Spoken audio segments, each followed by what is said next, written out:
अशोक निवास रे राजस्व मंत्री सुरेश पुजारी गुरुत्वपूर्ण बैठक। ए बैठक में हीराकुद बंधर वरिष्ठ अधिकारी, संबलपुर जिलापाल, झारसुगुड़ा जिला प्रशासन अधिकारी माने जोग देइथिले। बन्या नियंत्रण, हीराकुद जलभंडार जल परिचालना और बंध निर्माण समय अधिकृत होइथिबा अणव्यवहृत जमी प्रसंग में समीक्षा होइछि। छत्तीसगढ़ केउं समय पानी छाड़ुछि, केते जल हीराकुद जलभंडार को आसुछि से नहीं मध्य आलोचना होइछि।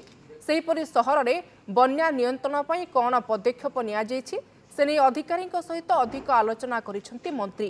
हीराकुद बंध निर्माण समय अधिग्रहण होइतिबा जमी जदि अणव्यवहृत होई रहिछि सेगुड़िक राजस्व विभाग को फेराई दियाजिबो। एहा द्वारा गरीब कल्याण योजना रे ता गरीबों को घर ढिओ आकार में बंटाजिबो बोली मंत्री कहिसेंति।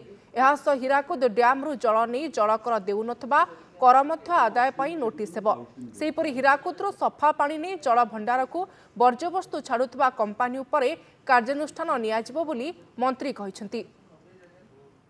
बन्या जलर जो प्रभाव सेतिरे हीराकुद बंधर भूमिका, ऊपर मुंडर समस्या, तल मुंडर समस्या एवं बंध पछकू नदी रे संबलपुर, बरियारनगर, झारसुगुड़ा एपटे अंबाबना 3टा 4टा जिलार जो समस्या से समस्या को किमिति आहुरी भल भाव में मुकाबिला करा जाई परिबो, से सबुर कौन किमिति स्थायी समाधान हो पारिबो एवं आधुनिक कारीगरी कौशल को किमिति सेतिरे व्यवहार करी आमे ये बन्या समस्या को आहुरी सफलतार सहित सामना करि परिबा।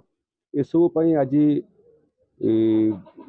बुलार जल संपद विभाग जो माने अधिकारी माने अछंती, जो माने डैम प्रोजेक्ट अधिकारी अछंती, जलसेचन विभाग अधिकारी अछंती, जिलापाल माने थिले एवं पुलिस कमिश्नर थिले।